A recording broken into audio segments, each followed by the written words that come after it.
For the best and latest podcasts available anywhere, go to the podcast app on your cell phone and type in GSMC to access free content-rich podcasts on health and wellness, book reviews, sports, entertainment, relationships, social media, movies, technology, finance, and even weird news. Subscribe and download the GSMC Podcast Network's family of shows, available everywhere podcasts are found.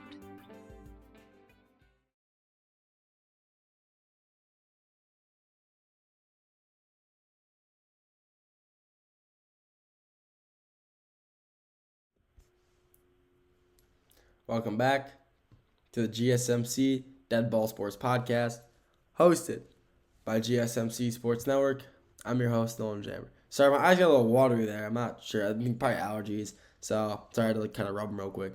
But this segment, the first three segments, talk about the NBA. Talked about Kia Most Improved Player. Then we talked about the Detroit Pistons. First off, we started with the Detroit Pistons Knicks series. Then we talked about the LA Clippers versus the Denver Nuggets series. Last segment, we talked about the Kia Most Improved Player, who that's being handed out to tonight. This segment, we're talking about the NFL prank calls that are going on during the draft. And to end it off, going back to the NBA, talking about Tyrese Halliburton's dad and Giannis's commotion last night. So the NFL prank calls. Unbelievable, I guess you could say. Throughout the NFL draft, multiple reports of players reports came out that they were getting prank called by those random, organizations. Like, they're claiming to be, the GM of certain teams and prank calling them and all that, which is horrible. It's absolutely horrible, especially the one that happened to Shedeur Sanders. The most notable one, the one that kind of started it all. Shedeur was sitting at his house, with Coach Primetime and his family, and he gets a phone call. I believe it was he was in the second round, maybe the third round, and he was impersonating. It was the Saints. He was impersonating the Saints GM, and he was saying that we're going to take you to the next pick. And then he goes, are you serious? He goes, yes, but you're going to have to wait a little longer. And then the kid just said, it's a prank call, ha, ha, funny. So, absolutely horrible. I mean, there was no reason that any player ever should, not only have their phone number exposed, but, the kids prank calling them. I mean, you're going to the NFL draft, possibly making a name for yourself, and you just get, you think you're going to this team. Oh, no, it's a prank call. And then you just go to this other team not knowing if it's real or not. Horrible. So how did all these prank calls go through? How do they even happen, I guess you could say? So the main one, like I said, Shedeur Sanders. What happened, the defensive coordinator for the Atlanta Falcons, Jeff Ulbrich, his son, he went home. He was home for the draft, and he saw that his dad's tablet, iPad, tablet, whatever, was on the table, like his work tablet, and it was unlocked, or he didn't lock it properly. So he went onto it and went through the contacts, and he just saw all these players' names, and they're because for the draft, a lot of the players get special phones just for the draft, just for GMs to call them and all that stuff. So what he does, him and his friend meet up the day during the draft, and they call him, prank call him. They say you're getting drafted to the Saints, but they were just trolling the entire time. So yeah, that happened.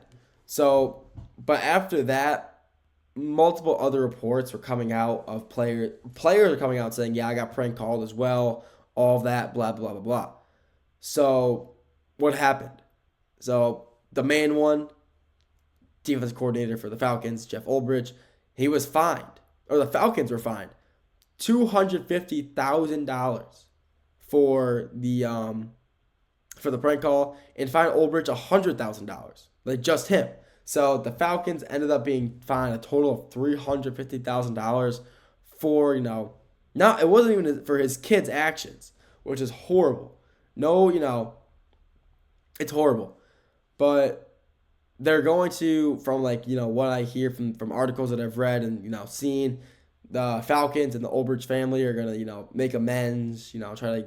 I'm not sure how they're gonna make amends, but they will probably go to community service or anything like that to kind of redeem themselves, redeem their the name of the organization, because that's absolutely horrible. But I mean, there wasn't just I guess that kid who the kid I believe is his son's name, Ulbrich's son was Jax. He he got caught and he issued out an apology.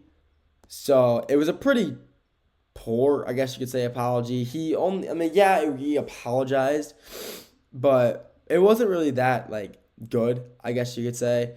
He took accountability, but he only apologized because he got caught. But I mean, he took full accountability, which I guess is a good thing. He did say in his apology that he takes full responsibility and that is completely childish because the kid's in college. The kid who's the Jax, the son of Ulbrich, he believes a sophomore in college, so he knows better not to do something like that, and he still persisted to do it.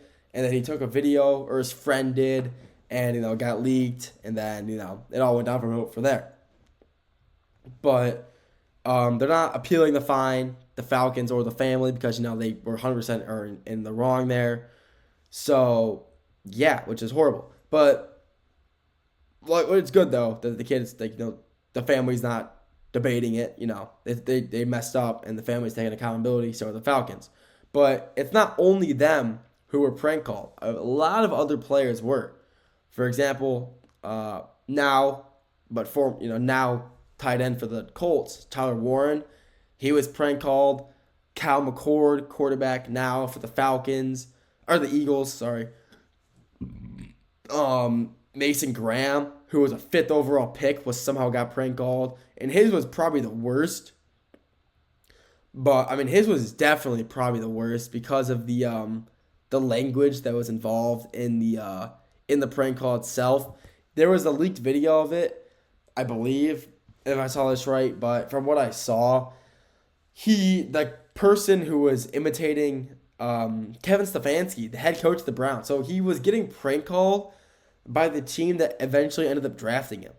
And what the kid was saying in that phone call was honestly just kind of disgusting.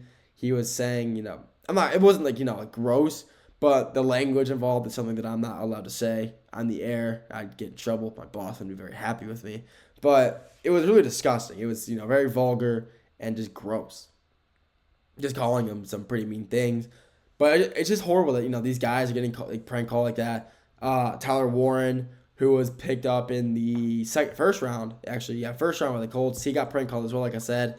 Cal McCord in the 6th round by the Eagles.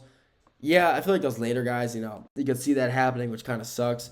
But, I mean, I'm not sure. All these guys got prank called. So how are all these, phone numbers getting leaked? How are all of these, head coaches, coordinators leaving, their laptops, tablets out in their sons or, people who know them? How are they managing to, just get in there and just get the phone numbers and prank call these guys? I mean, these phone numbers they're getting are just for the players for the draft. They're not the normal cell phone numbers. They are getting specific cell phones from, I believe it's T-Mobile, and they're just getting leaked. I mean, how is that possible? What are we doing?